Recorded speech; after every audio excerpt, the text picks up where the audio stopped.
এই ছবিটা আসলে মেয়েটাকে নিয়ে আমি এঁকেছি। নিজে ছবি এঁকে কেন আমি অন্য আরেকজনের নাম বলবো? কেন আমি আপনার কাছে আসবো? কেনই বা আমি আমার সময় নষ্ট করবো? কি ভেবেছেন আপনি? আমি কি ভ্যাগাবন্ড?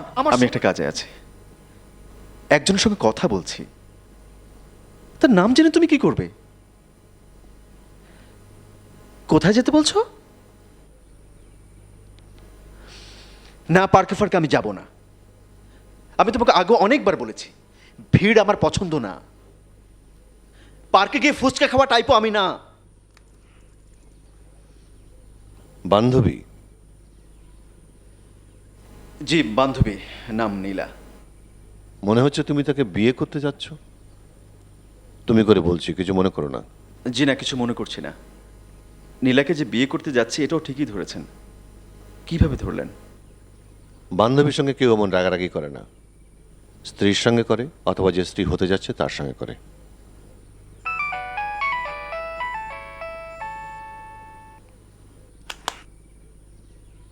আচ্ছা, বাচ্চা মেয়েটাকে কি তুমি প্রায়ই স্বপ্নে দেখো? হ্যাঁ। তুমি তাকে হাত দিয়ে ছুঁয়ে দেখেছো? হ্যাঁ, ছুঁয়ে দেখেছি, ছবিও তুলেছি। ছবি তুলেছো?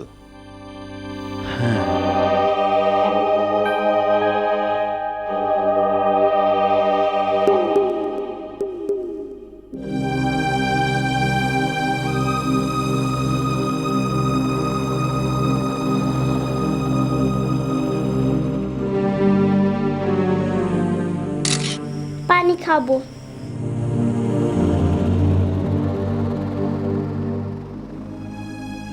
নাম কি?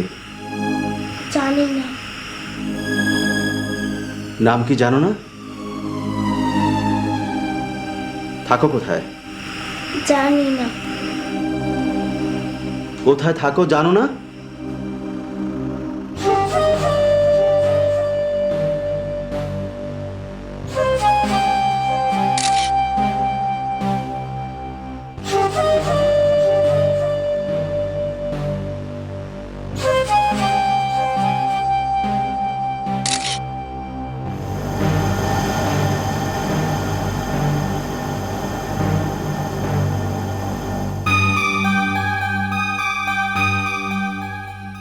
ছবিটা কি উঠেছে? জি না, ছবি ওঠেনি। মেয়েটির আঁকা ছবি।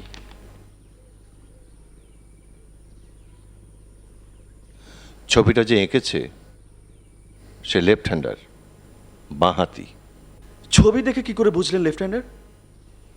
একজন রাইট হ্যান্ডার যখন কোনো রেখা টানে তখন বাম থেকে ডানে টানে।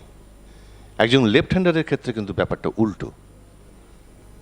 এখানে প্রতিটা হরাইজন্টাল লাইন ডান থেকে বামে টানা হয়েছে। সেটা এবার বুঝলেন কিভাবে? রেখাটা যেখান থেকে শুরু হয় সেখানে চাপটা বেশি থাকে, আস্তে আস্তে চাপটা কমতে থাকে। তুমি নিজেও কিন্তু একজন লেফট হ্যান্ডার, ছবিটা বাঁ হাত দিয়ে নিয়েছো। কি বলতে চাচ্ছেন আপনি? এই ছবিটা আসলে মেয়েটাকে নিয়ে আমি এঁকেছি। নিজে ছবি এঁকে কেন আমি অন্য আরেকজনের নাম বলবো? কেন আমি আপনার কাছে আসবো? কেনই বা আমি আমার সময় নষ্ট করবো? কি ভেবেছেন আপনি? আমি কি ভ্যাগাবন্ড? আমার সময়ের কোনো হ্যালো। দাম নেই? কি হয়েছে আপনার? চিল্লা বাড়ি মাথা তুলছেন? বের হন এখন, এখন বের হন।